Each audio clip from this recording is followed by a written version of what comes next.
Hello, everyone, and welcome to the Melancholy We Weave. I'm your storyteller for this evening, Ambrose. I go by any all pronouns. And tonight we will be telling this tale of horror using the game Quietus by Ollie Jeffrey of Sinisterbeard. This series is a melancholic horror anthology in which each chapter will be following pairs of characters with backstories dripping with heartache, guilt, grief, and sorrow. These unfortunate main characters are actively trying to push past their traumas while utilizing scars within their own psyche to combat an unknown horror that pursues them. Just so you know what you're getting into here, dear audience, these aren't stories about heroes or overcoming some great evil with the power of will. This will be about broken and hurting individuals clawing out of the depths of an unknown nightmare by the skin of their teeth. Will hope tease out of their grasp, or will they be able to elude dread before it consumes them? We turn the page on this anthology and land on our final tale of this tragic horror, Chapter 9, The Crossroads. Bianca died so suddenly that it still doesn't feel real for Sera and Valeria. One, a past lover filled with regret about what could have been. The other, a fiancé never to be anything but that. Both are filled with words and feelings that could never be said now that the dead have moved on. Or could they? Never be said, that is.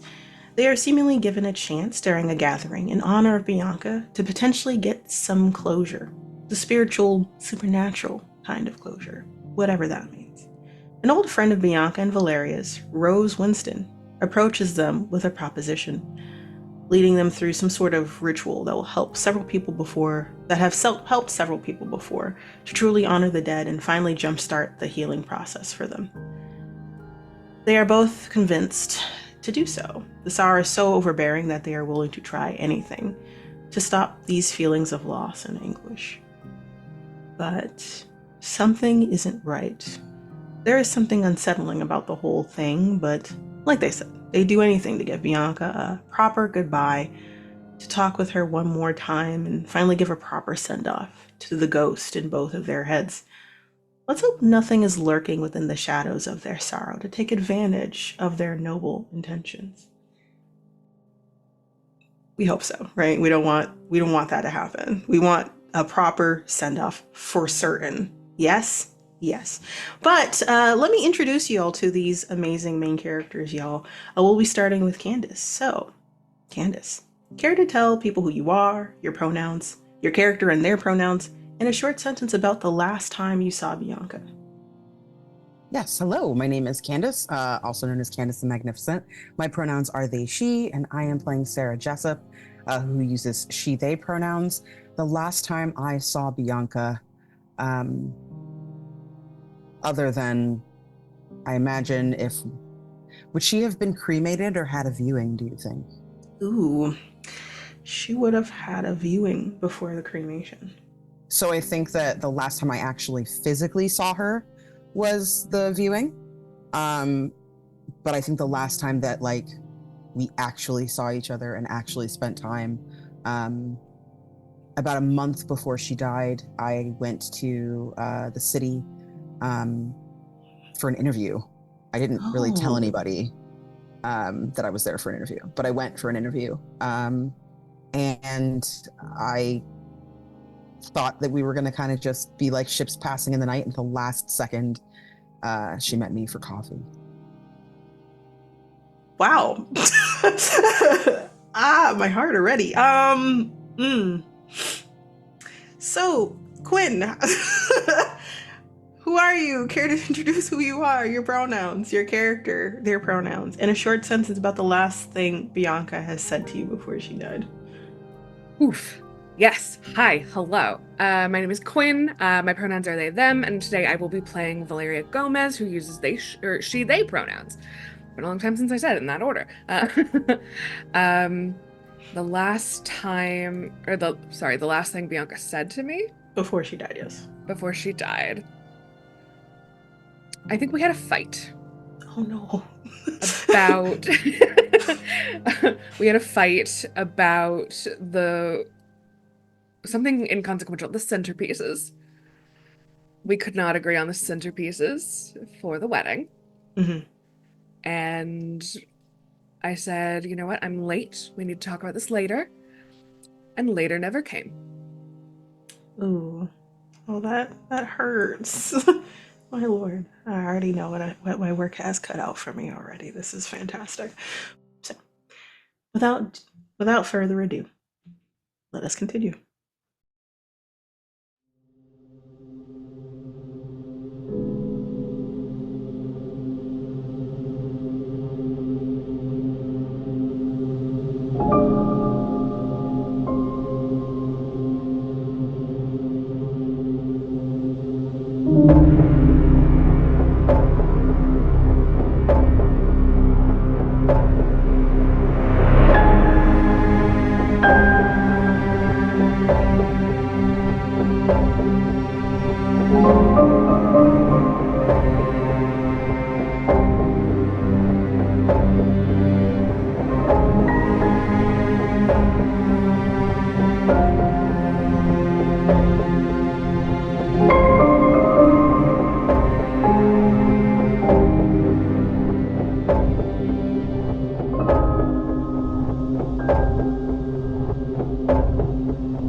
Sharp hazel eyes, fiery red hair, wrinkled nose that accompanies a bright, crooked smile.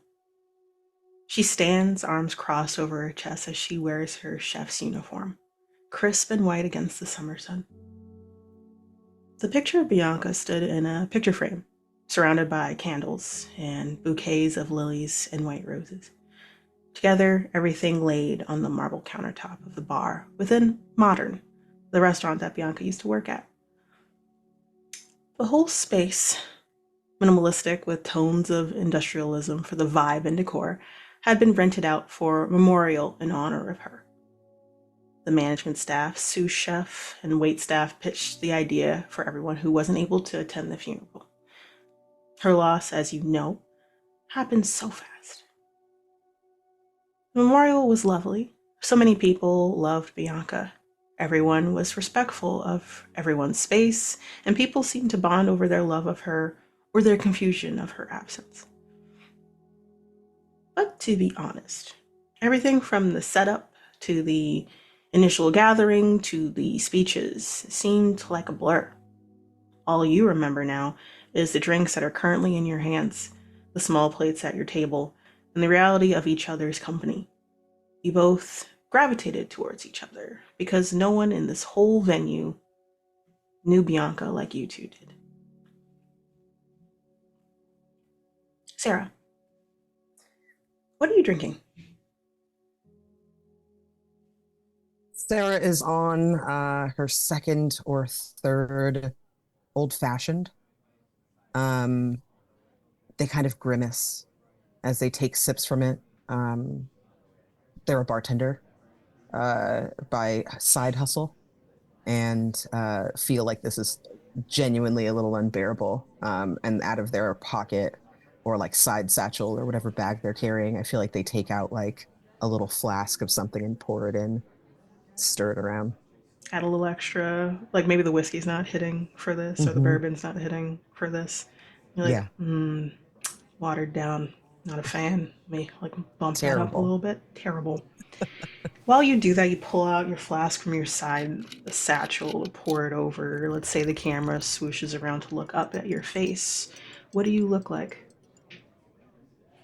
I have medium to deep brown skin, large, kind of medium brown eyes to light brown eyes, long, kinky, curly hair that is kind of just wafting around my shoulders in like a little bit of a cloud, um, full lips, a very kind of neutral countenance. Not really crying and in tears and all that, but definitely not looking pleasant. Interesting makeup that's in dark tones. It's clear this person likes to wear a lot of colors, but isn't right now out of respect for their loved one. Wearing a long, kind of flowing sort of tunic-like top that looks very angularly cut, kind of a minimalistic look with like a high collar with like a long dip down the front. Very kind of clipped short sleeves on the sides. And then they're wearing like very close fitting, almost legging like pants, but made out of like a little like pleather material, Yeah. with like a little ankle like monk boot. Um, both of their arms are covered in tattoos. You can see a tattoo kind of rising up from the back of their neck, out of the neckline of their outfit. And they wear, again, like a little side satchel. Rather than like a purse, it's more of like a little bag, like a small, Yeah. like messenger style bag, where they keep literally any and everything. Amazing. Love that. I think I've known a person like this actually that like carries everything in the back. You grimace and you pour what's in your flask to just top this off to make it taste bearable for you. Valeria, you see this friend, kind of stranger, kind of friend, kind of. This was a friend of Bianca's that you always had questions about. You raise an eyebrow as you take a sip of your own drink, so you're raising that eyebrow over the rim of the glass. What are you drinking? Valeria is drinking a dirty gin martini. Dry, dry, dry. Super dry, super dry. But you're used to it. Like this is your. I imagine this is your drink of choice for Mhm. comfort purposes. Like if all else fails and you try to get adventurous, this thing pops up. Hmm. While you do that, what do you look like? Valeria has sort of like a long brown braid, and they wear kind of like a headband, like it's black, it's normally a different color. Um, Soft, like small glasses, a very plain face, very like a little bit of lip color, and that's it. Uh, Big, deep brown eyes, olive skin, and they're dressed sort of very business casual, very like a smart black button-up blouse and like trousers, sensible shoes. And they kind of look like she's trying to make herself look smaller. Hmm. This person across from you is kind of visually speaking your opposite. You realize. It might be something that you're coming to realize the longer you sit across from Sarah. Um, have y'all been talking or attempting to talk with each other? You gravitated towards each other. I feel like Sarah is like seeing that Valeria is trying to like not take up as much space. Sarah sees that as a commonality. Sarah has a very kind of full figure, kind of heavier arms, fuller bust, larger hips. So they too feel a little bit self-conscious. This place is, I mean, Bianca had no shortage of friends, so this place is not, empty. And I think like as they sort of edge closer, there's like a darting of the eyes as they're like obviously searching for something to say. And I think by the time they get up to you, they're like, your shoes are really nice. Um, where are those from? Thank you. Nordstrom Rack, actually. Oh, hell yeah. Hell of Yeah. a sale. Hell of a sale. Yeah. Um, yeah, it's hard to find cute loafers, but those are what I prefer. It's nice. You ever put a penny in them? Yes, actually. That's really cute. I think like she says like that's really cute, and then like a look crosses her face. You, depending on how well you read people, you might understand the look as Bianca also thought it was really cute when you put pennies in your loafers, and this person is telling you how adorable that is, and they've obviously realized that too. Mm-hmm. Mm-hmm. Definitely goes silent after that. Like, Yeah, I think Valeria takes a little bit too excitable of a sip of their martini, and she chokes a little bit, and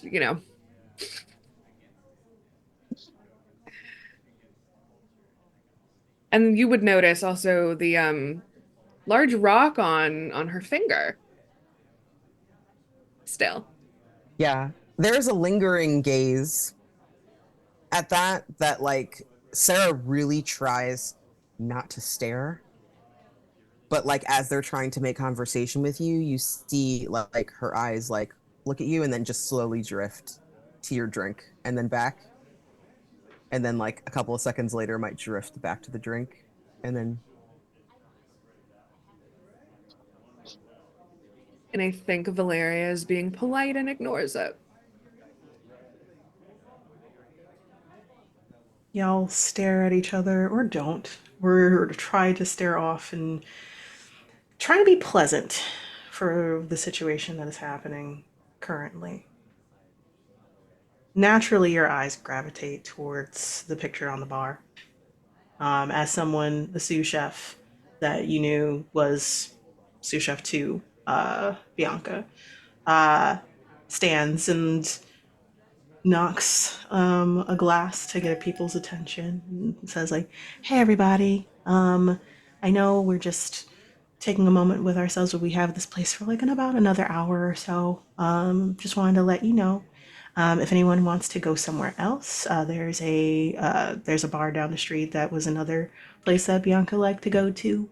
They offered to take anyone else over that wants to stay around and talk and you know uh, socialize a little bit. But this will be closing down soon, so please take your time. Don't feel like you're in a rush. We'd very much obviously understand. And if anyone needs anything, please reach out to me or anything like that. And we're all going through it, so there are like phone numbers and cards for professionals to help in terms of grief at the moment as well. So yes, please take care, y'all, and I will be going to the back.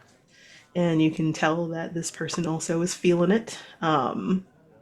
And they nod their heads stiffly, wipe their hands on their pants, and turn tail very stiffly and walk to the back, past the bar to the kitchen.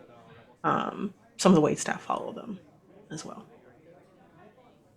would you have chosen the photo or would that have been something the parents did? I think the parents. Okay. Um, storyteller. Is that what I Yeah, call you? yeah. Cool. Um, is this an old picture of Bianca or a new one? This is like three, at least within the last 3 years. Okay. Definitely while they were in New York. This was probably a summer day on the street of this establishment. 'Cause you Okay. can kind of see the same glass, like when like there's was it glass looking into the storefront kind of situation. You see that exact glass from the opposite side present. Sarah continues to try to make small talk, even getting other people involved. Like, hey, you were friends with Bianca. I assume you know. Yep. Okay. Good. Valeria. Yep. Yeah. I'd heard a lot about you. Uh, so, what brings you here? Obviously, Bianca's gone. How did you say you know her again? Just like really just beefing it. Like it's clear that this person had conversations with only the deceased Hmm. about all of these Oh, people, that's but has never painful. actually met all of these people. So she's like trying to like put faces to names and stuff, but she stays suspiciously close to the picture Hmm.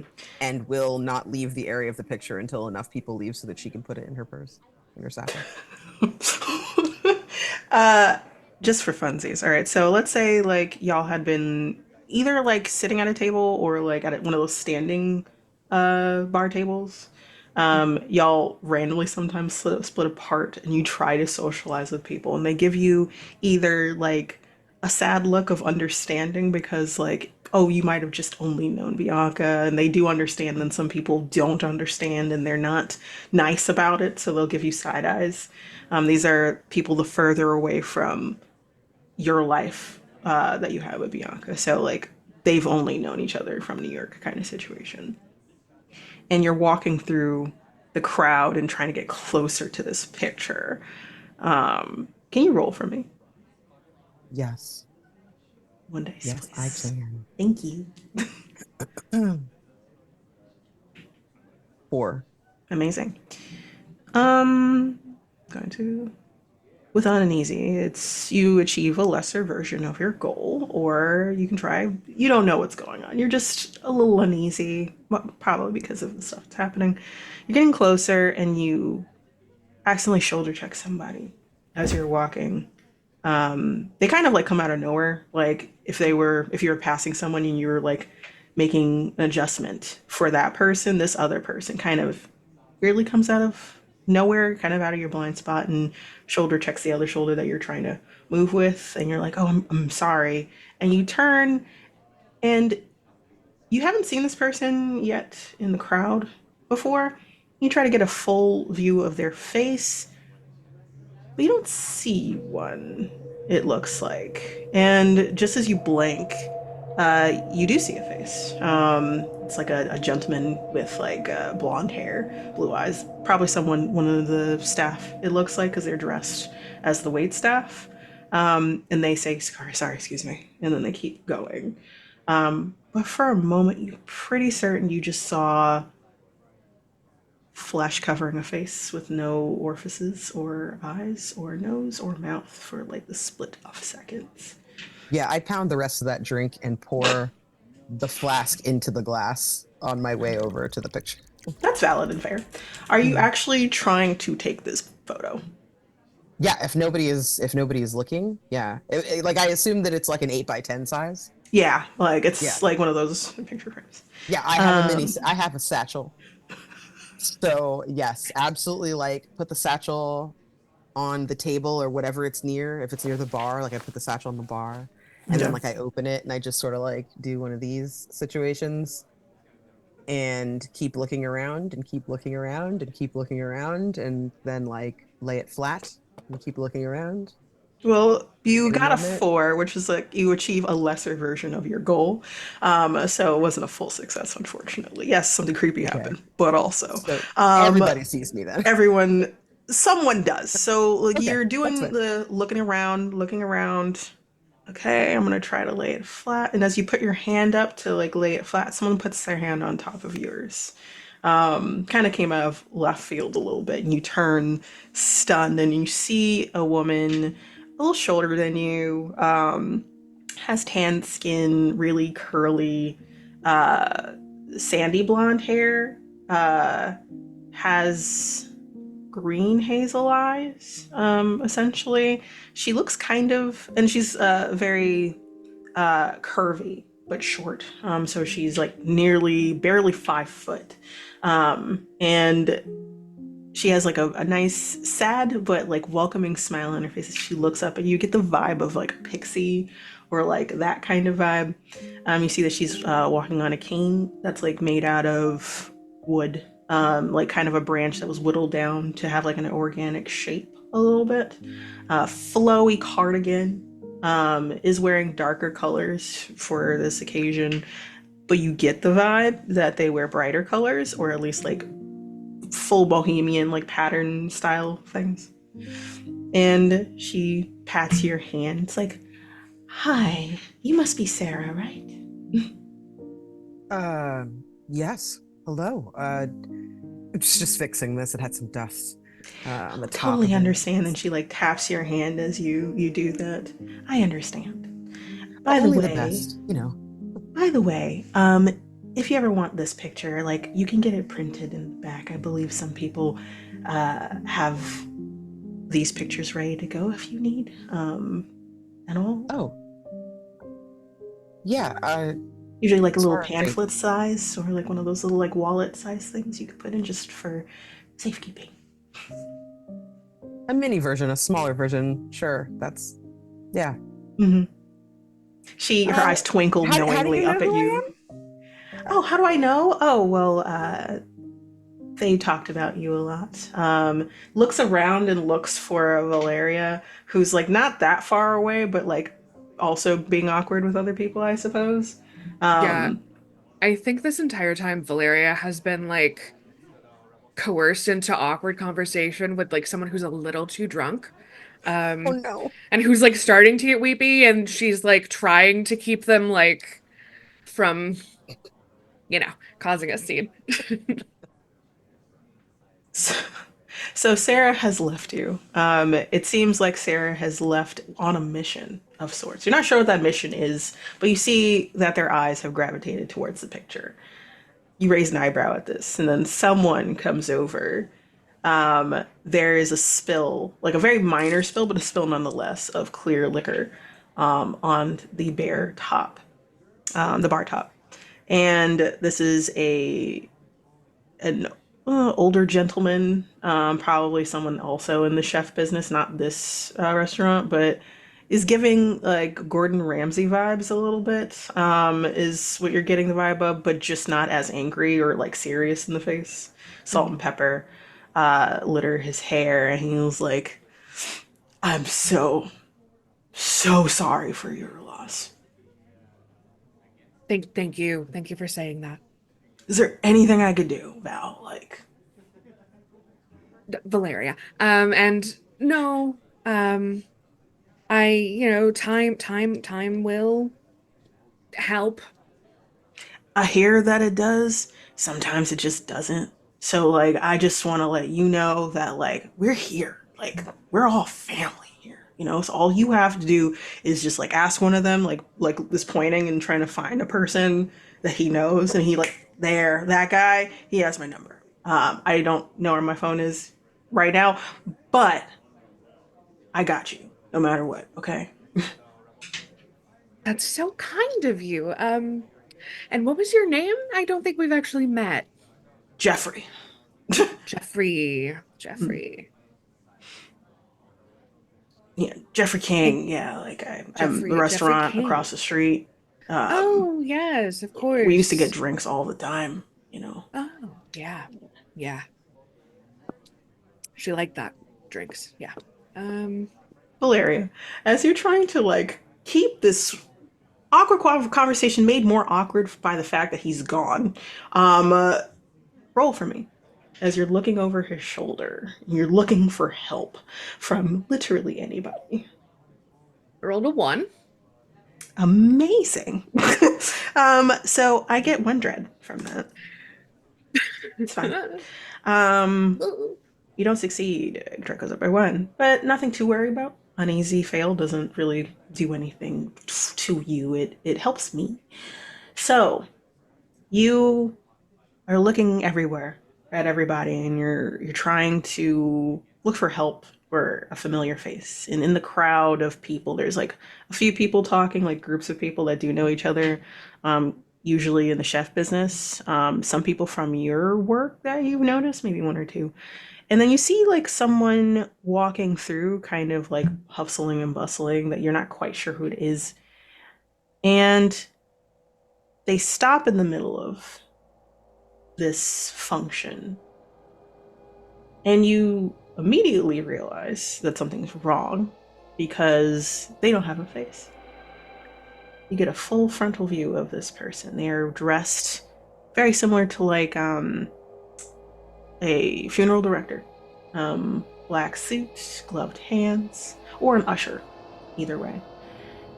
And dark hair cut short, like slicked out of their face. They adjust their gloves and they are looking at you, that you can probably tell like their faces facing you. And you're struck with a haunting, unsettling, gross feeling in the pit of your stomach. But then someone passes by that you do know, one of the sous chefs, and that person's gone. Blank. And you're like, okay, maybe a little too much to drink or whatever. And you realize this guy, Jeffrey, is still talking to you loudly. And as you're trying to like figure out, what do I do? What do I do? What do I do? you hear a familiar voice from the publishing house call you over. Rose, you see, waving you over, standing next to Sera. It's like, Valeria, come on over, dear. Oh, Jeffrey, it's been so nice talking to you. But I No have worries, to. you don't have to explain anything. Pats you on the shoulder. We got you, Thank hon. you. Thank you. More rounds, and then he calls out as he walks through. Just Behind gonna firmly walk away you. from that. Are you okay, dear? He's loud. He's so loud, So Rose. He's loud. so loud. He's going through it more than I thought he would. But friendly rivals, I think those two were, maybe? Ah, I think. I don't know. Bianca didn't see it that way at the very least. that makes sense. But I know you've been hearing it from everybody, but I want to say my condolences to you, dear. Thank you, Rose. Grief is not something to take lightly. I've been through it. A lot of friends that I know have been through it. And looks at you, Sera. And I know you because, well, Bianca talks about you and has been coming up in conversation with Valeria ever so often. We just know that you were coming in out of town, potentially. But it's good to see you here. Friends from Seattle, right? Yeah. Yes. How are you faring? Well, I mean this.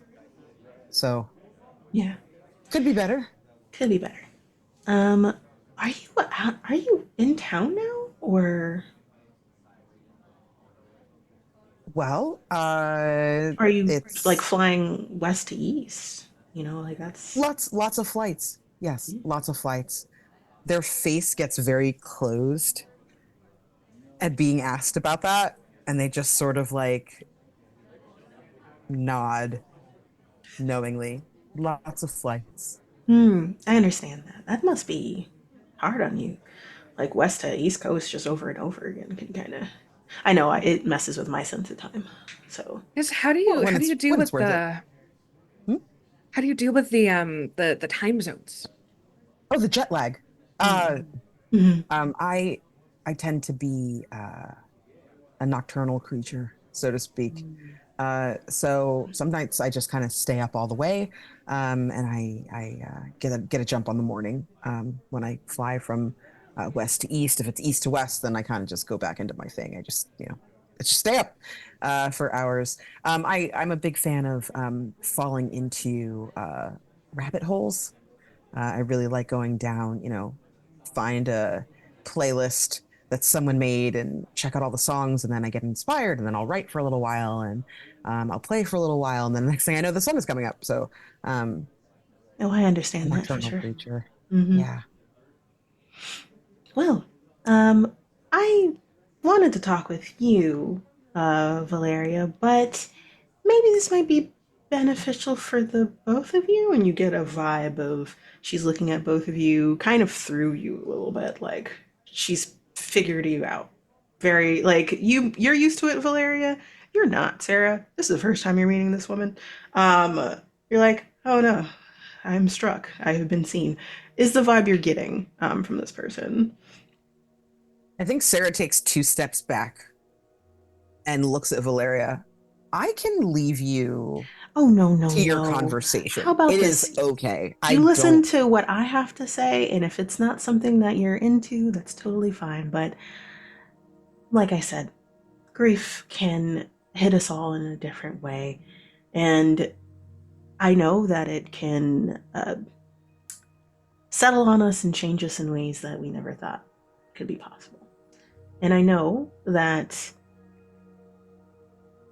your fiance's, right? Losing someone like that.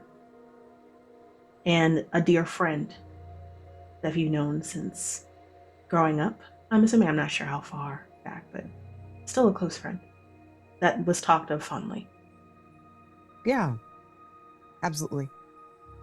She gives you a side eye. like, mm-hmm. So I do this thing, and she looks around conspiratorially.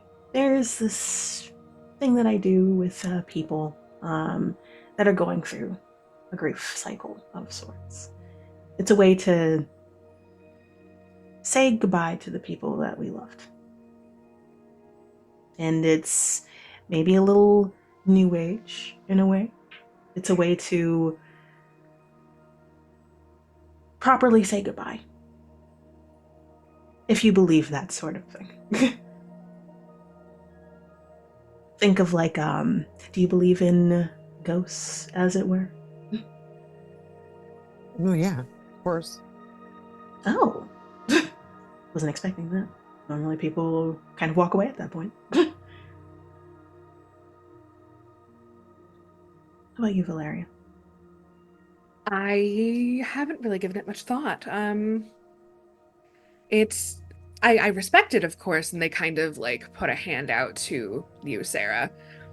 But not it's not particularly for me. I see.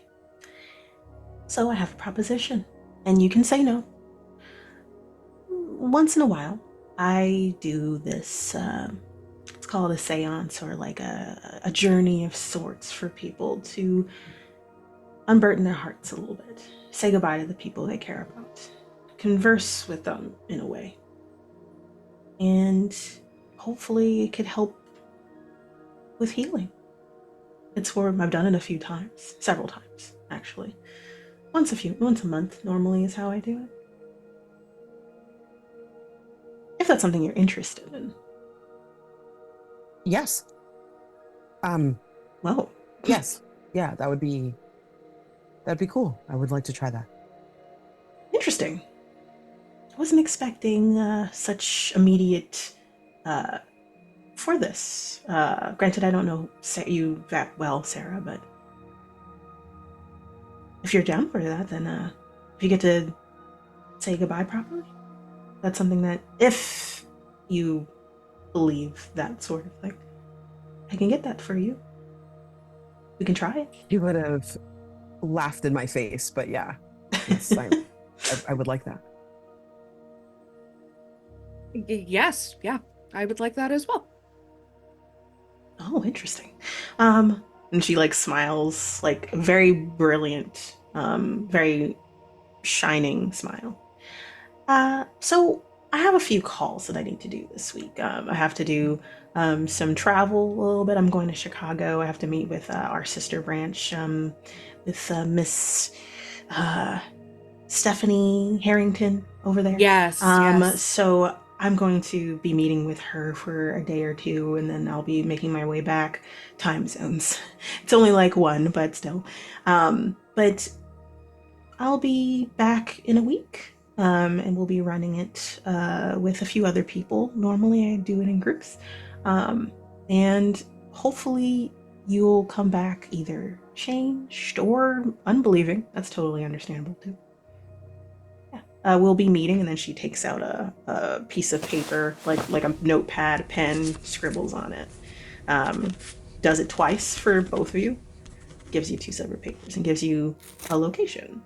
It is, from what you can tell, Valeria, you would be able to tell because you've been in New York for either your whole life or like a longer time. This is a park, City Hall Park, which is near the financial district, and between the financial district and Tribeca, the lower half of Manhattan. Sarah, you might not know exactly where this is, but you're like, okay, I'll just Google it later, is like your thought process. We meet about, give or take 11:30. We try to do this at midnight. Usually takes about an hour. And then hopefully it will make you feel unburdened. Maybe it'll help you feel healed. I can't guarantee that.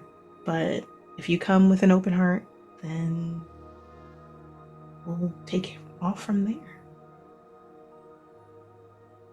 Yes? You're really generous to invite me out. Valeria, you're really generous to accept me. Thank you. Of course. Always. Please take care of you both. And she nods. Uh, she taps the picture frame, like as a way of saying goodbye, but also like kind of giving you a side eye, Sarah. Before moving away, you can hear the click of her cane as she does, and she says hi to someone else from the publishing house. Um, and y'all are left staring at each other between this picture between you two. I'm gonna be real. Uh, you have lots of pictures of her. Um, all of the ones I have are from before 2017. Is there any way that you could maybe like not judge me if I just put this in my bag? Oh, I was going to offer it to you, actually. Um, You were? yeah, Oh, thank you. sure. Um, but this, and they kind of hold up the paper. It's next week. When do you fly out? I don't. I, What uh, What do you mean? I, I got that interview. Um, I've been living here for a bit. Oh, Yeah, Bianca told me to move to New York when she did. We had a big thing about it. And I just couldn't give up Seattle. Like that's just it's home. It's where I'm from. All my people are there. All my friends are there. All our friends were there. Um, but the symphony here is new and different, and they're trying to do after school programs with kids to inspire them, and they really like my style, even though it's unorthodox. And everything back home was really rigid. So I find myself now in this position where I have to bite the bullet and move to this gigantic city that is sprawling and unfamiliar. And I really have been dreading for years, but it's actually kind of awesome here. I imagine I don't have to tell you that. You have a big fancy job. I mean, yeah. Yes. New York is great. You said that Bianca wanted you to move to New York with her? She never. And she takes a sip of their martini. I never got the impression that you were that close of friends, but hmm, yeah, I understand why she wouldn't have mentioned it. She's head over heels. She was head over heels for you. And wanted to focus on the future with you. Obviously, I mean, look at that ring. Like, wow, very clear. She was future focused. I didn't tell her that I was applying for gigs here. We met for coffee, and I kind of just uh, acted like you things were normal. I didn't really talk about why I was here. I just said I was visiting friends, and you met for it just felt coffee? weird. Yeah, we met that little French patisserie. Um, with the that does the macarons, the the little fussy Our first cookies. date spot. Oh, wow, that's such a coincidence. I saw it on Yelp, and I suggested it, and she said that it had good ratings. Um, it's so funny. You know almost nothing about me. I know so much about you. Hmm. She talked about you all the time, so. Hmm. Takes a long slip. Well, I thank you for this gift. Um, I don't I don't know how to behave right now. I was hoping that the first time that like I really met you was gonna be like with Bianca there. Right. Mhm. Uh, like I've heard you in the background on calls and stuff like once in a while when we chat. But uh, I really thought that the first time that I talked to you, she would be there. Yeah, I honestly didn't anticipate meeting you until the wedding, so that is surprising. I was I was invited. Well, we hadn't finalized the invitees list, but Yeah, she said she wasn't sure at coffee. I asked if I should uh, expect your registry by address, and she said you guys would have to talk about it. But it sounds like that was not a conversation. Um, no, it was not. yeah. Well, I wouldn't have. I wouldn't have minded coming and celebrating your love. True Wouldn't have love is minded. rare and hard to find, and when you find it, you should never let it go. So Why? I'm sorry, I'm a stickler for words. What do you mean you wouldn't have minded? I wouldn't have minded being invited. I would have loved to celebrate the two of you. I just would have. It would have been nice uh, to share something with her again.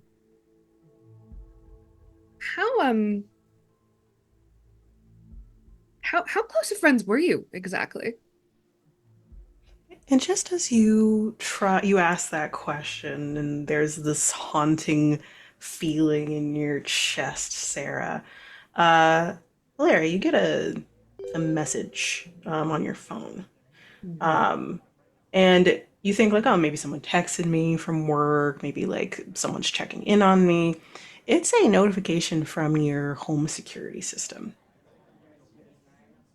Oh, and it's a notification of there's a movement in your house. and we don't have any pets. Nope. And Hmm. it goes off I again. don't have any pets. Hmm. I Valeria's gonna pound the rest of that drink that they've been nursing. Um, it's a very big martini. One of those like Um, really large glasses. you know how booze works. Valeria, kind of frantic like this, kind of stammering. I need to. I think someone's breaking into my apartment right now, so I'm gonna go deal with it. Yeah, you should take care of that. Do you need someone? Do you have someone you can call? It'll be fine. It's fine. We know the neighbor. I know the neighbors. Yeah. Okay, cool.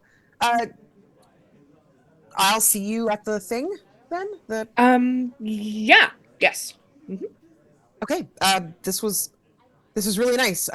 If you're gonna leave, I think I'm gonna dip as well. Oh, so we're gonna You know, walk the same direction, even though we just said goodbye. Yeah, that's okay. yeah, I, you know what? I am gonna go and talk to her parents. It's been a minute, and my mom sent some stuff.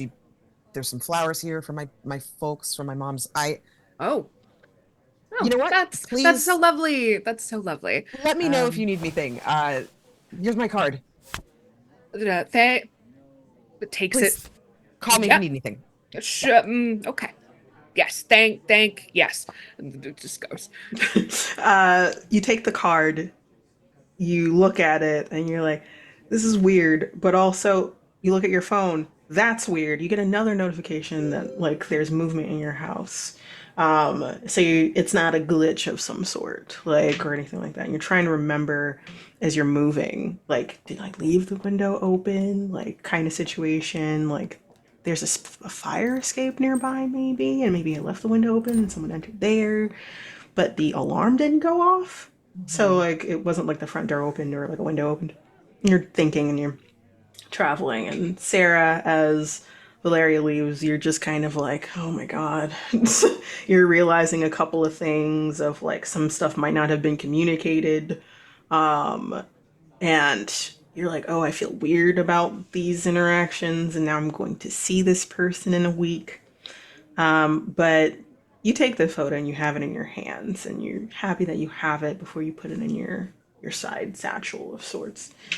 Finish your sad old fashioned drink, and go back to your apartment, kind of wondering what this whole thing is going to be about in a week. We're gonna we follow you, Valeria, as you travel. It's not that far away from the venue. And you sporadically, every few minutes, you get a notification that someone's in the house. Do you think you have cameras, or do you think just have motion sensors in your house? I think just motion sensors. Okay. So in this moment, you're wondering if you should have installed video cameras. Because exactly. this is like, it's not once, it's like at this point, maybe the fourth or fifth time you got that notification. Oh dear. So let's say you're a 20 to 30 minute walk. If you wanted to take a taxi, 5 minutes. If you wanted to take the public transit, when you're on it, 5 minutes, but waiting, who knows? You get there, you have a doorman who's there, and he looks up at you and he gives a sad smile and nod, but also sees that you're kind of frazzled a little bit, a little flushed. He's like, hey, are you okay? I think so. Did anyone unusual come in through the front while you were here, or? No, everybody is accounted for. No one left or anything like that. Okay. Is Yeah, there it's something wrong? It's probably nothing. I'll let you know. And goes past. Okay. You know the number to call or dial, and I'll come back right up if you need me.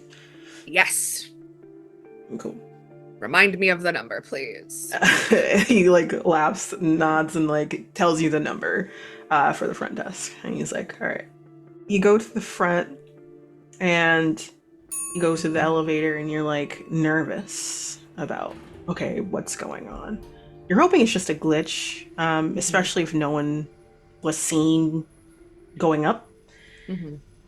So you're on the 3rd or 4th floor. These are like condos, so really nice apartments. Decent space. There's only maybe like 5 people, 6 people on each floor kind of situation. You're all at the end. So when you get off the elevator, it dings, slides open around the corner, and you kind of stand in the hallway looking down for a little bit.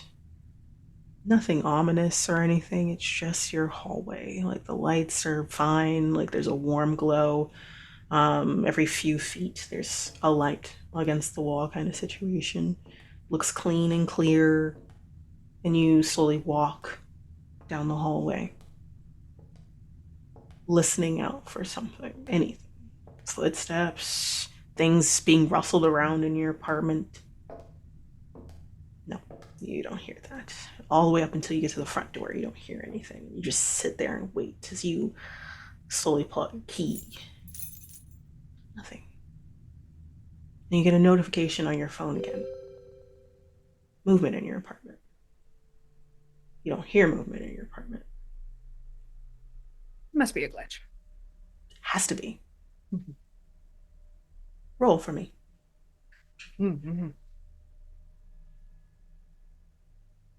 3. Still a fail. But nothing to worry about, again, with uneasy. But I increased my dread. You don't hear anything in there, from what you can tell, as you listen a little closer before you put the key in and turn the doorknob. Slowly open it. And you see your living room. A little messy than normal, but like not so much so that you're embarrassed by it, or your family would be embarrassed by it. It's just, hey, it's been a rough several months. And you look around and you don't see really anything out of place. Your organized chaos is still organized the last way you put it. And you keep the door open for now. You take the key out and you look around to see if you see anything weird, you hear anything weird. You check the rooms. No. You've deactivated the alarm as soon as you do enter 2. There is movement from you as soon as you enter. That's about it. And once you're deactivated, you don't get those notifications anymore anyway. There's one thing you do notice when you get back to the living room after you check everything. There was a picture frame on the entertainment center, like where the TV was, and you had just put this picture there. It was a picture of you and Bianca. Someone had taken a picture of the engagement. Um, and you had decided to move it to that area so you can see it very clearly. You wrestled with keeping it there or leaving it in a place where you couldn't see it. It's an on week of you wanting to see her face. You want to see both of your faces. It fell off the entertainment center. It hit the wooden floor. That's what it looks like when you enter. Like, it didn't fall while you were there. It was already on the floor.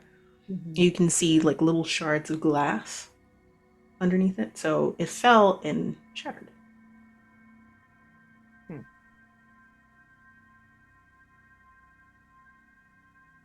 I think Valeria would check the rest of the apartment before going for it, just in case.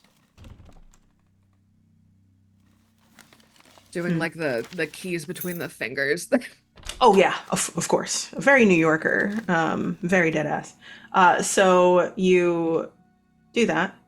I'm trying to see if you're gonna roll for it. I'll give you a roll for it. This thing is going in jail. Oh. That's a 1. I love it for me, not for you. Yeah, I told you I would hand you knives. I didn't mean literally. Thank you. Thank you for the guy. Thank you for the knives. So you check everywhere. You did a brief look around in the living room kind of situation. But now you wanted to do a thorough one.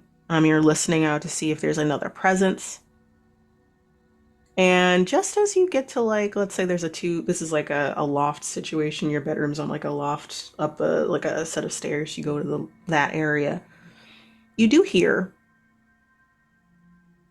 feet running out the front door. You turn and you see the tail end of something black going out the door. You don't know what it was, like if it's like an elbow, a foot, a bag, or anything like that. But you do see someone stumble in the hallway and run. Is all you hear. Do you go look? Yes. Okay. You're like, oh shit! Someone did break into my house. I don't know how they got in, but they did. And you go, and it's not that much of the space of like, hey, I'm going to the door, like I will definitely see them in the hallway if I round that corner. You go, the door was left open, they didn't slam it, and you round the corner and you look down that long hallway and there is nobody. You hear the echo of someone running and then it's gone.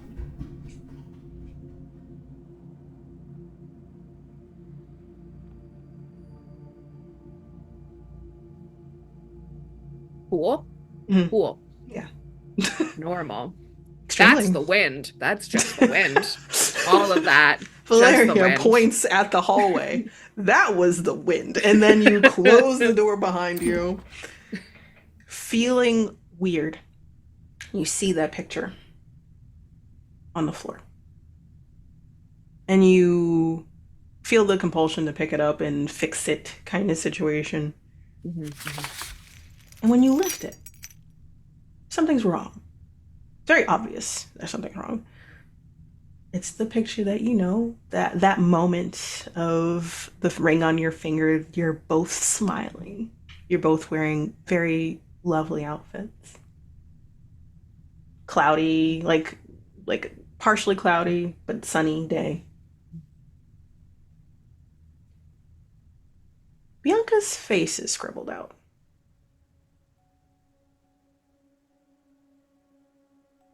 It looks like marker, black marker, or something black scribbled over her face.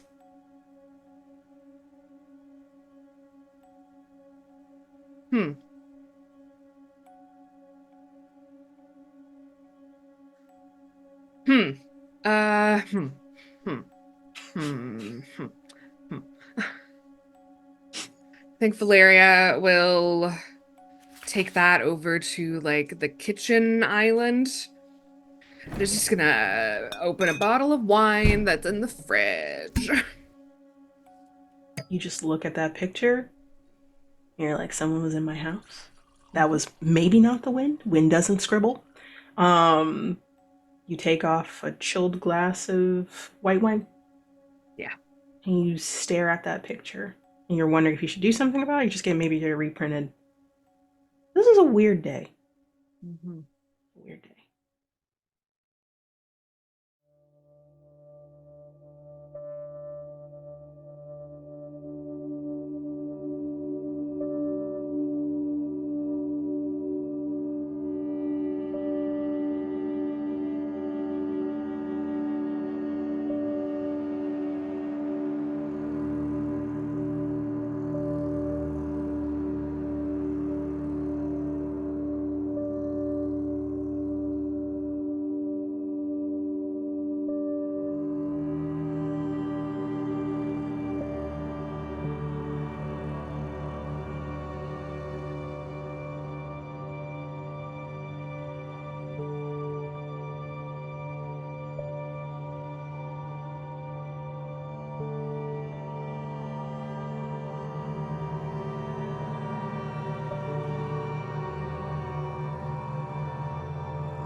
Sera, you're walking back to your. I think it's not a walking situation. This is maybe taking public transit back.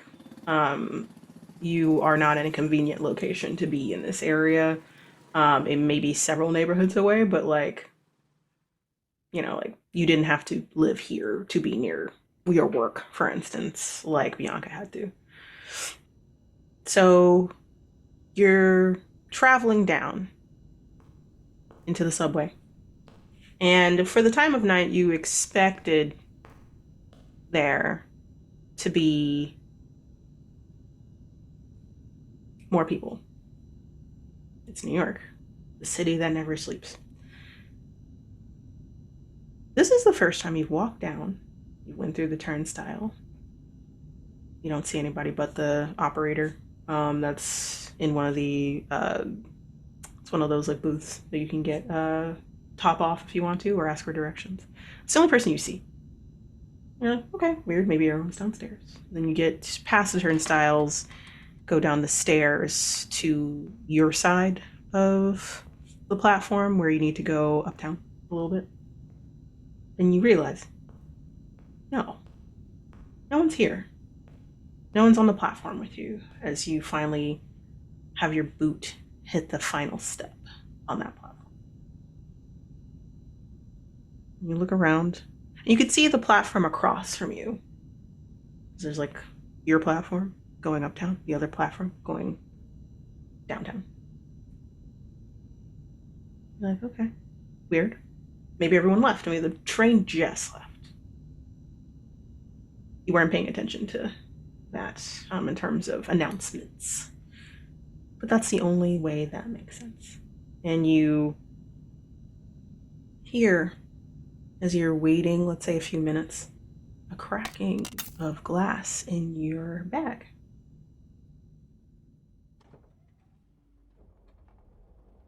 I think, like, completely forgetting the strangeness of how empty everything is, I just like pull it out of my bag as quickly and as safely as I can, recognizing the glass might be broken. Mm-hmm. I would say like you were like weird, and then it just keeps cracking and cracking until like there's like that splintering of final breaking of glass, and then you're like, what the heck? Maybe something's leaning against the glass, like keys leaning against glass could do this, for instance. Mm-hmm. Pretty certain your glasses, your keys are separated from everything else. Like it's like in a little pouch or something in your bag. Yeah. You're like, but it could have fell out. You zip it open, you pull it out, and you see that the picture frame has been collapsed in a little bit. So like the glass is broken. The frame is kind of weirdly contorted. And the way your bag works, it really shouldn't do this. Like it should be kind of safe if it's laid flat kind of situation against like a book or something like that. So you're like, oh man, maybe something in there. And then you get ready to reach for it. And then you feel someone walk past you from behind.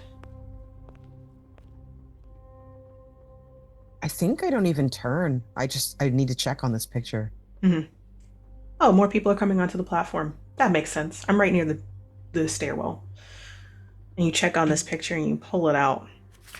And that smiling picture that you saw earlier has scribble marks on it. Like someone took a black ink marker, maybe, and scratched out the face. What the fuck? I don't... Oh my God, I gotta stop drinking at these things. And I think they like go over to the trash can and try to like carefully take the other items in the bag like out, and kind of like they like make a little bucket with the bottom of their tunic and put the other items into it so that they can flip the satchel and get all the broken glass like into it. Like that's what their intention is, but I think in doing that they kind of have they're forced to look up and look around them to find the trash can. So you look up and you look around the trash can, and the platform is still empty. You're pretty certain someone walked past you just now. But you're like, like, okay, maybe I was really focused on this picture because I don't want it to be damaged. Like I got it because I don't have an updated picture of Bianca. So you make a little tunic, you lift up your shirt and you're like sifting through stuff. You want to get the glass out of your bag. And you're wondering if you can like save the picture in some way and you try to smear it. Can you roll for me?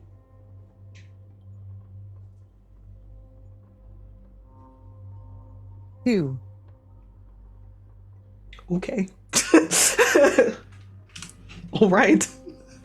Your dice are on my Ambrose is like, this is gonna be a short game. Okay. You guys are y'all are still at uneasy, so y'all are fine. Like so okay. far. It's when you I start know, getting how into much ammunition do you have? I mean, I have a decent starting point of ammunition, more than I was expecting. I will say that. But you're fine so far. I hoard stuff until I release it all in one go. So I'm hoarding. Right now I'm hoarding the points. So you got a 2? yes. Okay. You look up and around and you have wiped or wiping at this what you think is like marker or ink because there's a shine to it, like a ballpoint pencil, like our ballpoint pen kind of situation, that kind of shine. And you touch it and it doesn't really feel like ink. It feels like something viscous, thick. You realize it has like it's elevated off the photo. That's not how ballpoint pens or marker works. And you touch it and then you pull it back and you see it stick to your fingers. And you try to smear it off. It's not coming off, you realize. And it's staying and you're trying to like wipe it on something and it spreads. Is it still on the picture? Still in the picture, yeah. Take a little bit of a dab from it. I feel like I rummage in my bag to see if I can find like a bleach pen or like a hand sanitizer wipe or something. Oh yeah, like a little wipe, like a little hand sanitizer wipe or like a little thing. And you pull it out, you like look through, and you pull out a wipe and then you look back at your hand and it looks like it has spread down your hand. What is this? Stay calm. Stay calm. You've had a long day. This has been a very, very long and stressful day. You didn't sleep much. You're fine. You're fine. It's fine. Get a wipe it off. You hear someone hum across the platform. Not on yours, the opposite platform going downtown. You look up. You see someone standing there. They're dressed kind of like a hipster. They're wearing a lot of stuff. Like layers. Like they're layered fashion. Plaid on top of denim hoodie on top of that kind of thing. A style you're used to seeing in New York so far, and to be honest, in Seattle.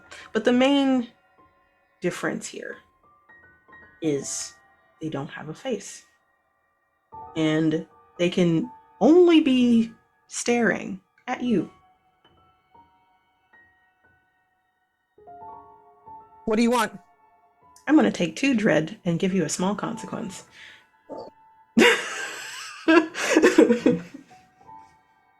It's not that short of a game, I promise you. Y'all are nowhere near. Y'all are nowhere near anything bad happening to you yet in terms of death.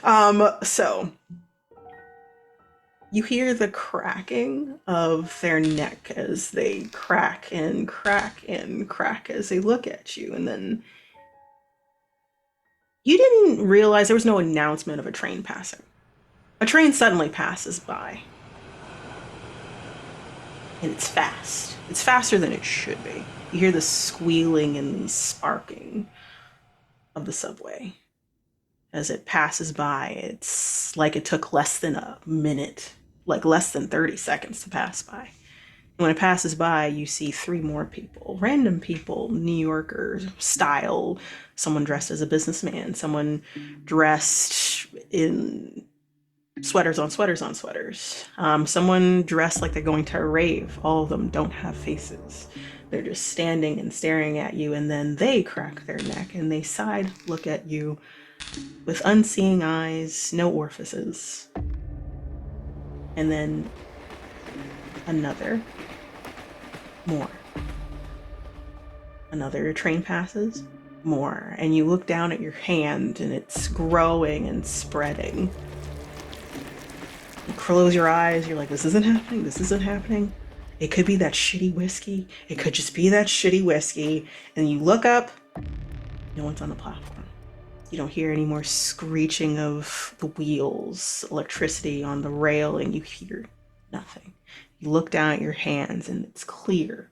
You still have the wipe in your hand as if you were going to do something.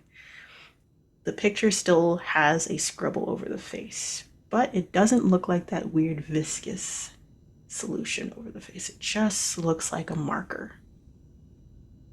And it felt like you saw something that you shouldn't have.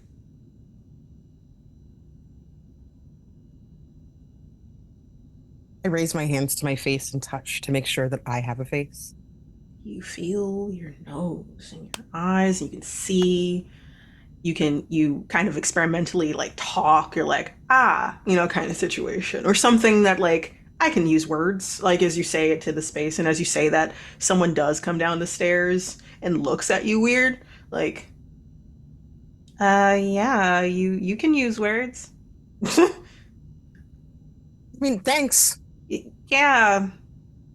Fucking weirdo. And then like walks down to like New York, right? This is just what you're used to. And you're like, okay. And more people start coming down, like back to normal, it seems. And you get your train and you go home. But it unsettling feelings with you. I'm not sure what that was. But weird day. You did talk about like some supernatural, spiritual stuff not too long ago, but it's pretty normal for me to talk about that stuff. I think when I get home, I like put the picture up. I lay it flat on my countertop, and I add magic erasers to like the shopping list that's on my fridge, hoping that that'll like get it out. The shower that I take that night is 3 times as long as normal. Very understandable.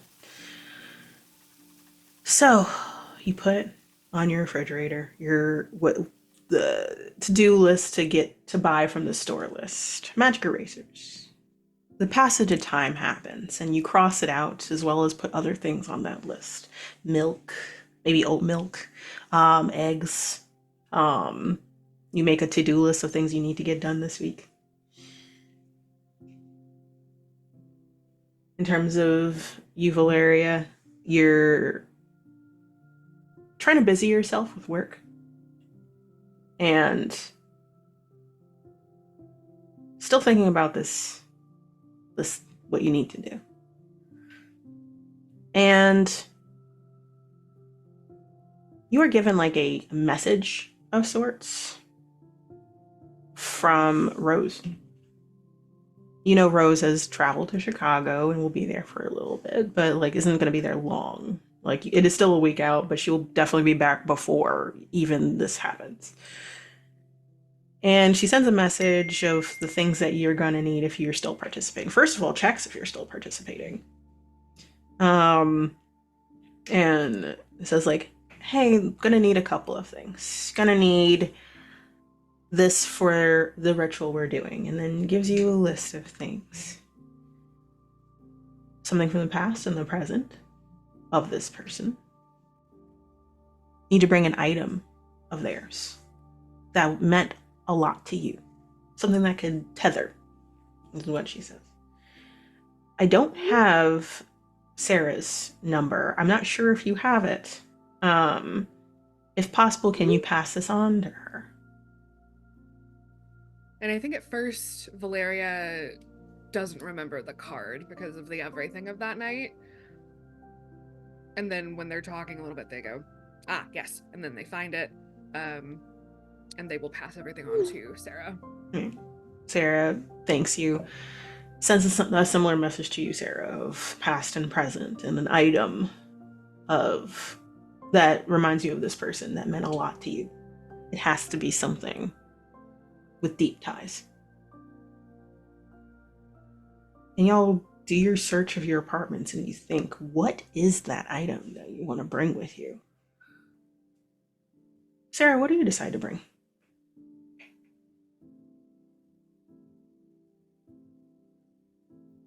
I look through my apartment. I have boxes upon boxes upon boxes of things that have not been unpacked.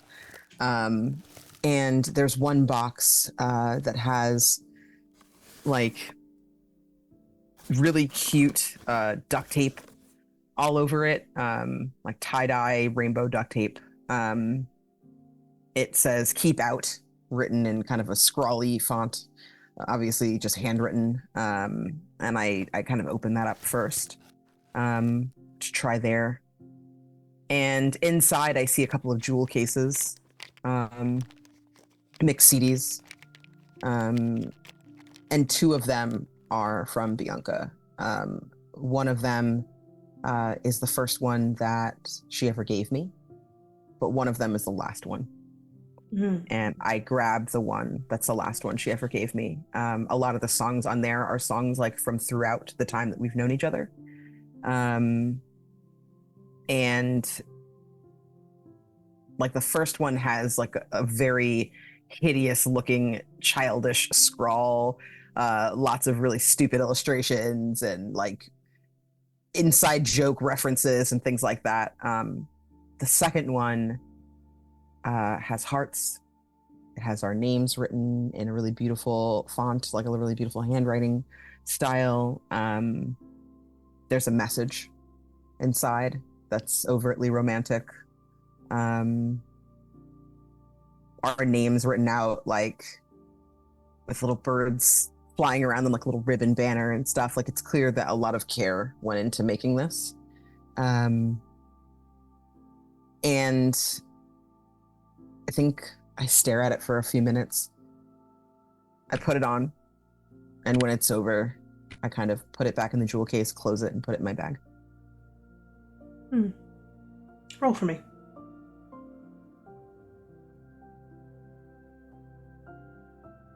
A 3. Okay. You put it in your bag with the intent of like, I don't want to take it out. So like, hey, I'm going to use this for what is needed for this seance ritual situation you're doing. And when you're like solidified with this is it, like, you know, this is perfect, you feel a shiver go up your spine. It feels like someone, I'm trying to describe it, drew up your spine and up to the base of your neck from behind. Like someone walked up with their fingers. It's the feeling, but also you think, oh, like it's just a shiver. Could have been a gust of wind. It could just be, I'm doing this, really, you know, kind of situation. Anything. Shake your head, look around, nothing wrong. Okay, this is it. And you put the flaps back, look down at the items in there. You put that rainbow tie-dye tape back to the best of your ability because you don't want to get another round of it. Just make it easy to open and close it.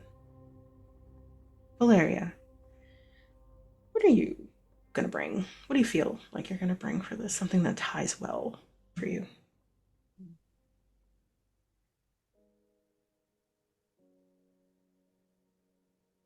I think they have been having trouble packing things up in the apartment that are currently not being used. So they take some time to really like go through their shared closet and finally settle on Bianca's favorite chef coat. Oh. Still smells like her. I have a question. Why is this coat her favorite coat? It's the one I got her for our anniversary. That makes sense. It's monogrammed and everything. So you reach for it. And it's like a gravitational pull towards it of this. This is it. This is what I'll use. And you hold it, and you pick it up and you smell it. Her smell was floral and woodsy. And as you do, roll for me. Do well. Do well. You better. You see what happened to the other one. Okay. 5. Ooh, okay. Good. Keep that up. You feel like this is the one. You're like, yes, this is what I'll bring. And you smell it one more time, and that floral woodsy smell turns for like a split second into decay and rot in your nostrils. And you jump back and you look and you're like, what? And still her chef's coat. And you smell again, this time more experimentally, like, where is that spot coming from? And it's not there. It's still her scent, but it was weird. It was a very pungent, immediate, kind of hit you in the face kind of smell. And it's gone, like it never existed. The wind. The wind. The window is open, so it could just be like garbage day in New York City, and it just kind of hit the wind and wafted in. Ugh. Exactly. Shake your head. Ugh. But you fold it, kind of put it on like the island, essentially. And noting it like, I'm going to keep it here for when I'm getting ready to leave. Several more days pass. Y'all continue your days. Sera, you are now, all right, would you say you're still fourth chair cellist in this new orchestra, or you're doing more stuff than just that? In the new orchestra, I'm second chair. Ooh, I and love that. I am an assistant director of a youth outreach program. Amazing. So you busy yourself with that, and you're getting used to life as second chair, and you're finding yourself smiling even though there's a heartache of, this could have been my life sooner. Maybe. I don't know. But you like it now. This feels good. Valeria, you go to the publishing house. You're in HR, and you're just kind of looking through paperwork. It's monotonous work, but the people, the friends that you keep make it all the worth of getting work done, working with each other kind of situation. Can you like describe like kind of what a day looks like, that like kind of highlights for the week for you? I think someone had a birthday. Oh. And so there were cupcakes. We love cupcakes. Oh, maybe we got Magnolia. Ooh, Magnolia Bakery. Magnolia's always Yes, good. it's really Magnolia's good. always You can't go good. wrong. You cannot go wrong. Very exciting. What else do people in 9-to-5s do? I ask myself after a while. You gotta have chit chats by your water cooler. You gotta have chit chats with by your water cooler. Like, they Yeah. avoid the topic of Bianca in a natural way, so they're not like, so how's your? They're not doing anything like that. They're doing like, hey, did you want to go to like go to movies, or like, hey, we're gonna after work we're gonna like do a binge watch in the conference room or something, like just something for that's distracting and fun and just feels natural, so they're not treating you differently because of loss. They're including you like similarly, but like making sure you're okay. You're very happy, and you're glad they're being thoughtful about it. It makes you smile. And then the day comes. It's later in the day though, so you have to. It's one of those things where like it's like a thing at like 11:30. You have to be there, but you're like, can I really do anything this day until this very late thing is? Luckily, it's late in the evening, but it's on your brain. It's on your mind, and you'll both have like interesting stuff that happens. Sera, you decide to stay at home and you try to like sleep in, do all this stuff, maybe do some stuff around the house. You have the mixed CD in your bag that you intend to take out. And after doing some cleaning, maybe watching some TV, eating in for the afternoon for lunch, you find yourself drifting. You go to sleep. And you find yourself in a beautiful concert hall. There's an audience, but you can't see any details. It's just shadows out in the audience. Spotlights on you. It's hot on your skin. They warned you about this. Like, if you're going to be there by yourself, the heat is going to get to you. Don't worry. Make sure you hydrate. And you are playing your cello. You're doing a solo. Whoa. Like, that's amazing. People came to see you. The potential trajectory of second chair to like a lead of some sort, or playing your own music for a concert hall. It's a gorgeous concert hall, gilded, like kind of Baroque art style-esque of the venue. It's beautiful. And you finish your piece and you stand and bow, and there's a clap, there's a roar from the seats, and you bow. Flowers fall, roses red fall. And then you notice that those red roses turn to white roses and lilies, baby's breath. And they start seeing like they are falling from the catwalk above kind of situation, like they're raining down. And the clapping stops suddenly. Not like a gradual, like the audio cuts kind of situation. You still see those formless faces in the shadows. And then you hear a clap, slow, on the stage next to you. Someone's walking in your direction.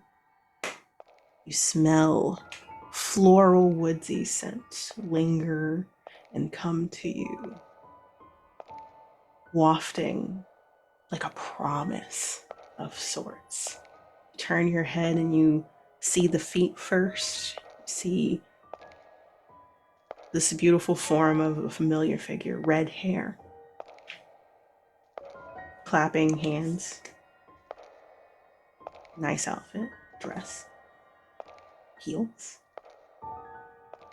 And your vision lingers and moves up the body of this voluptuous figure that you recognize. It should be Bianca.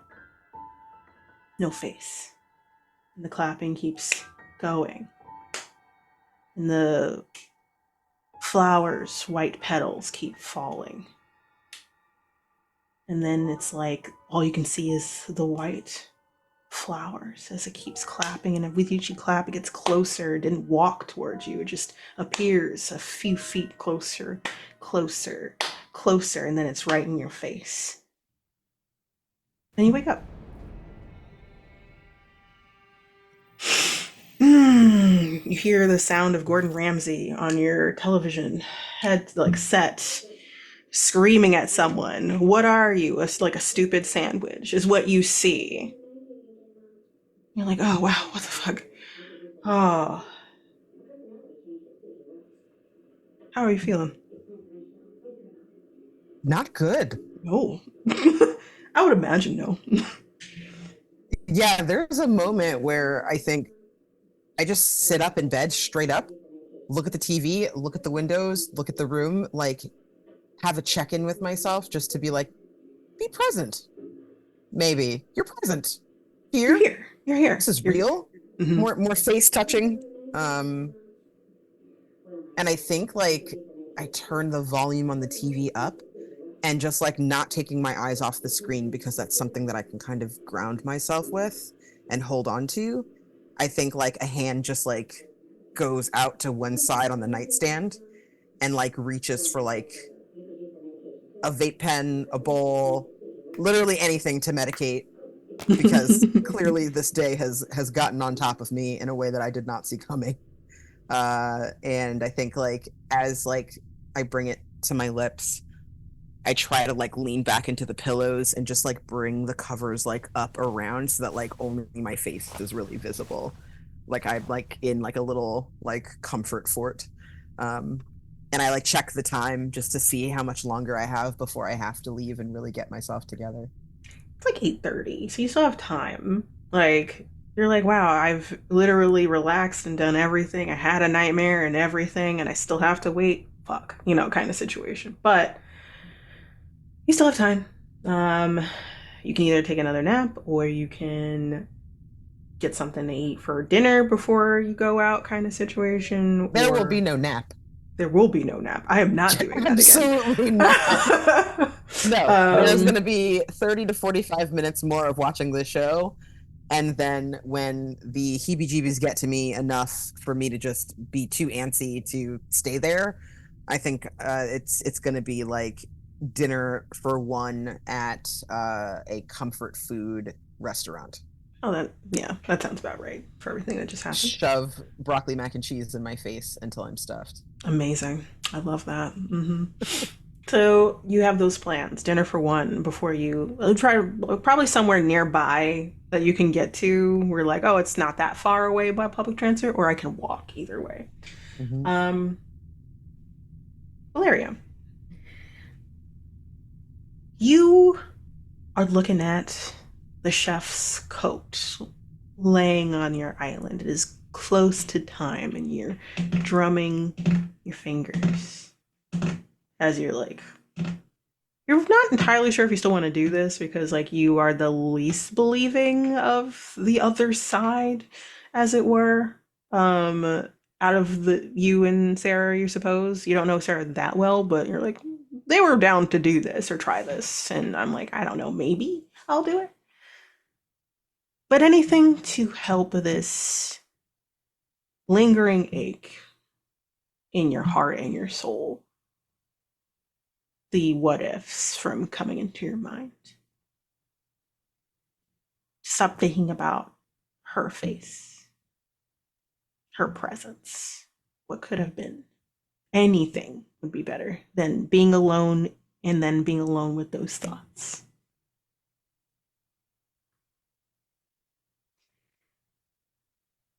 You get a knock on your door.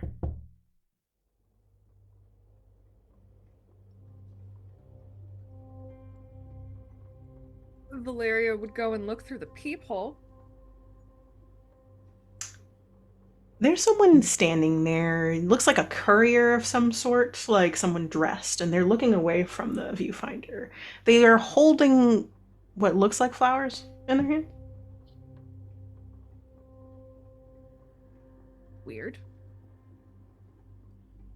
Gonna open the door a crack. Mm-hmm. Just kind of Valeria puts their face, like sort of peering out, like hesitantly. You see them turn their face, and it's a guy. Was it like blue eyes, blonde hair? Looking back at you as soon as you open it? You're Valeria, right? Yes. Delivery of condolence flowers?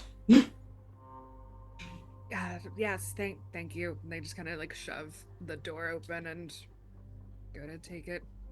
Gives it to you. Their card or? I think it's in the, like nestled, how they do. Got it. Thank you. You shouldn't go anywhere today. I'm sorry? I'll see you later. Who are you? Like shows his name tag. Jeremy? Oh, but Oh, right. Yes. What? Nothing. It's just been a long week.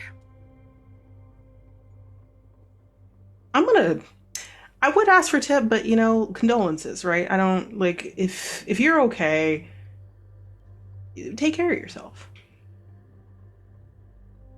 You should stay home. Why? Why what? Nothing. Just my blood sugar's probably a little low. I'm just gonna. Oh, okay. Take care of. He looks around like he missed something, and condolences. Nods his head. Slowly closes the door. It's like, and then it closes behind you.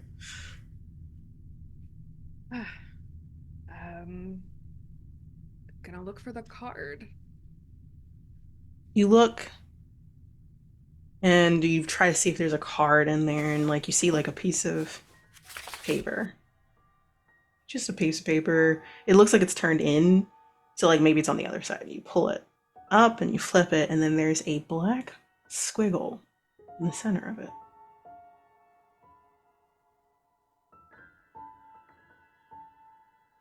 You blink, and then it says, "My condolences, heart," instead.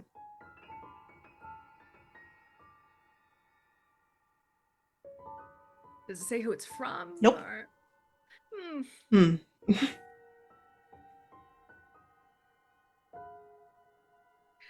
Just gonna toss the flowers into the compost bin. That's valid. That's very valid. You're kind of done with condolence flowers anyway. This is the first time in a while you've gotten them, but it could be because of the memorial, which was a week ago. So that kind of makes sense. And you nod, and you're like, okay, a few more hours. Just kind of like gesture to the compost bin. You're like, weird. And then you get ready for the day.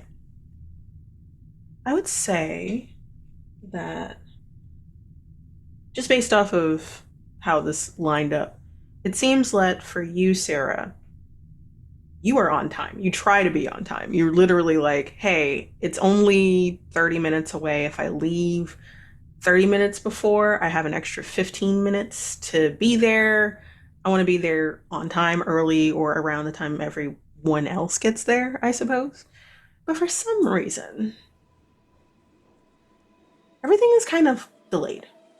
Like, you're not getting, even like you have your mobile app to let you know when a train's arriving. You have like the announcements, like the board that tells you when trains are arriving. It doesn't seem like it's right. It says like it should be arriving now, and then it doesn't. It says that, oh, it should take a few minutes between stations, and for some reason, while you're on the train, it's still moving, but you're not arriving. So it's like, theoretically, I should have been there by now. There was no pauses or breaks or like, there's a train in the station in front of us, please be patient sound that goes on the speakers from the automated voice on the MTA subway. It just keeps going in the darkness, and it just doesn't arrive for longer than it should, the more you pay attention. But you do get there late, unfortunately. Valeria, you do get there decently on time. You're still a little late in comparison to, like, let's say you're supposed to meet at 11:30. You get there like 11:40.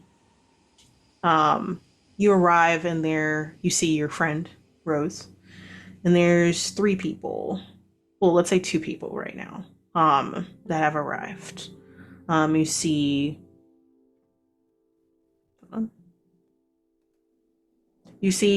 a darker skinned man who is kind of wrapped in a cardigan. Like, he's a big guy, but this thing seems to be bigger than him. Like, he wants it for comfort purposes. Has a white polo and jeans, sneakers. his hair is shaved down, and he has very sad, dark brown eyes. And he looks at you and gives a smile, like a closed mouth smile. There's another woman who has dark hair cut in a perfect bob, hovers over her shoulders, dressed gorgeously. Like you would think that she is wearing a casual outfit for a Met Gala kind of situation. Like she's not the centerpiece person, but she is at a gala of some sort. Um, and then we have, oh, we'll wait for the other person. You see those people, and you see your friend Rose, and you approach and you wave your hand as you join them. Sera, you finally get out of the subway station. And you're like, what was that? What is happening kind of situation? You kind of look back at the subway, like once you are above ground, look down the stairs, and you're like kind of glaring at it like it was their fault. Like how dare you? Like make me late. I was on time. I did everything I was supposed to do. But then you're wondering if this is just how the subway station in New York works, because people are always late even when they try not to be. Maybe that's what they're talking about, you know? You've heard of that before. You see like a gentleman walking up the stairs. Like you're walking in that direction, like let's say the City Hall Park is across the street. And as you're walking across, this gentleman who's dressed kind of like the top half is like a blazer with a polo, but like the comfort of jeans and loafers kind of situation. Like he looks like he's getting ready to go to like a really casual party kind of situation, like one of those dude bros kind of situation. And he's light skin, white, has freckles all over his face. He has light brown eyes and chestnut brown hair scooped out of his face. And he sees you're walking in the same direction. And after a while of you both walking, he realizes you're going in the same exact direction as him.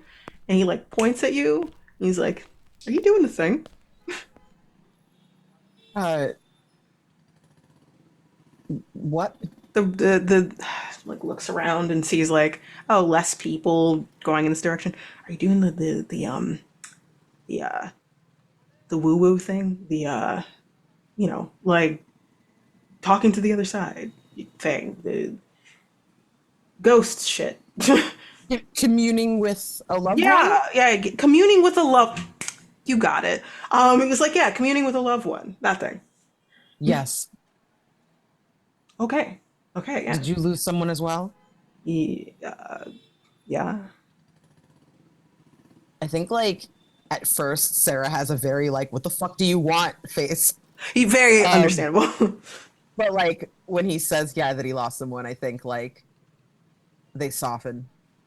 I'm really sorry for your loss. You know, anything to get one last time, right? Yeah. In a way, I know we're gonna bare our hearts anyway, but like not yet. Like it's just I miss him. In a way. Condolences to you too if you lost somebody, obviously. Yeah. And Yeah. y'all keep walking as you walk in that direction. I'm not sure if I believe in this stuff yet. But anything to just see if you can rectify things, I guess. It's all, you know, it's a lot that you don't get to say when it's sudden, right? Yeah. You know, this one, I'm not sure if it's quite sudden, more like, I didn't know. Oh, I'm so sorry. That's it's really hard to find out. I'm finding out a lot of things Mhm. after the fact, but when she died, I knew pretty quickly.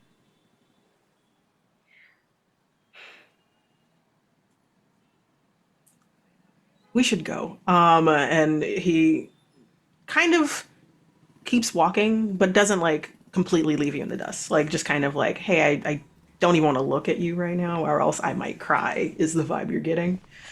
As you both walk up and you see that y'all are the last two people, as you see all the familiar faces and not familiar faces that are gathering.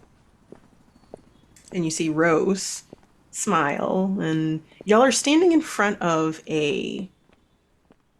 what looks like a train station, like in terms of like something you just came up, but like this one is looking older, kind of dusty. It looks like where there usually is like an awning over it of some sort, this looks like that had been removed, and all that's left is kind of the remnants of it. You see, if you look down the steps, you see like a younger person, probably like 18, 19, 20 years old. They have acne. They have braids put into like a ponytail. They have a hoodie up. They're dressed in MTA gear, like in terms of like they got some MTA gear on. You get the vibe that they're working for, in some capacity, MTA, or at least has access to it. And she's like, okay. And Rose gets your attention. It's like, I'm really glad y'all all made it. I'm hoping y'all have everything that you need in terms of something old and new and an item with you. It could be the item is both old and new in a way. We're going to be doing a version of a seance of sorts. And we'll go from there. So I know some of y'all may not believe. Some of y'all might.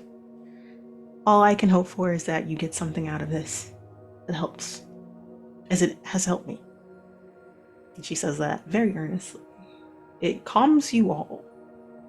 If you had any concerns or worries, it feels like you're among your people in a way of, you see shoulders slack and you see people like relax a little bit. And she turns and she looks at the kid that's down there, and they look up at her. You see brilliant gray eyes looking up. And you realize that there's like something off about the kid in a way. Not in a concerning way, just something's not quite normal and you're not sure what it is. Did you want to roll to see if you can find out, if you're like, it's just a kid, whatever, to pass by them?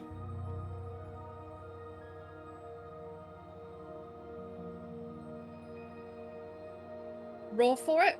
Sure. Are y'all feeling, I think y'all still feeling uneasy, right? Okay.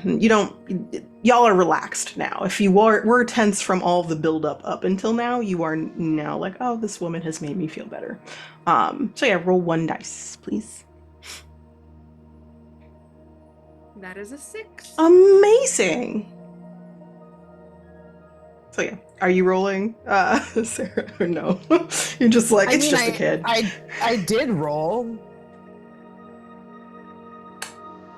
I got a 2. Oh man. Okay. Well, thank you for that tasty dread. I'm not. Right. But one of y'all succeeded. So as y'all are walking down the stairs, it feels like you're kind of walking into, in a way, a crypt, like, or something like that, because it's an older, you realize, station that is no longer in use. You're not sure how old it is, but this person has it's like one of those shuttered doors, like they have it rolled open for you and they're holding it. As you're passing Valeria, you see this kid. Their eyes are very luminescent in the shadows that are presented as you're walking in. So there's like a shadowed area, but as you walk in, the lights are on in there. And they nod at you, like jerk their jaw, sup.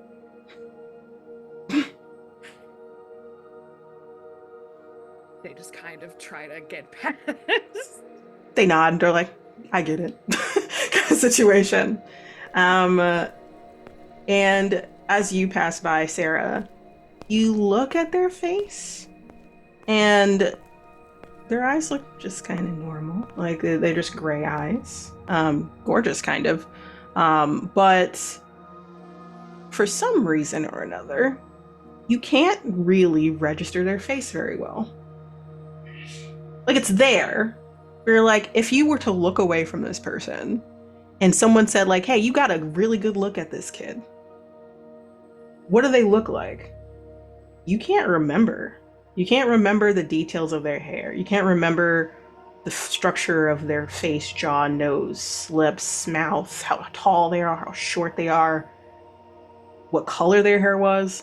All you can remember is their eye color, which is gray.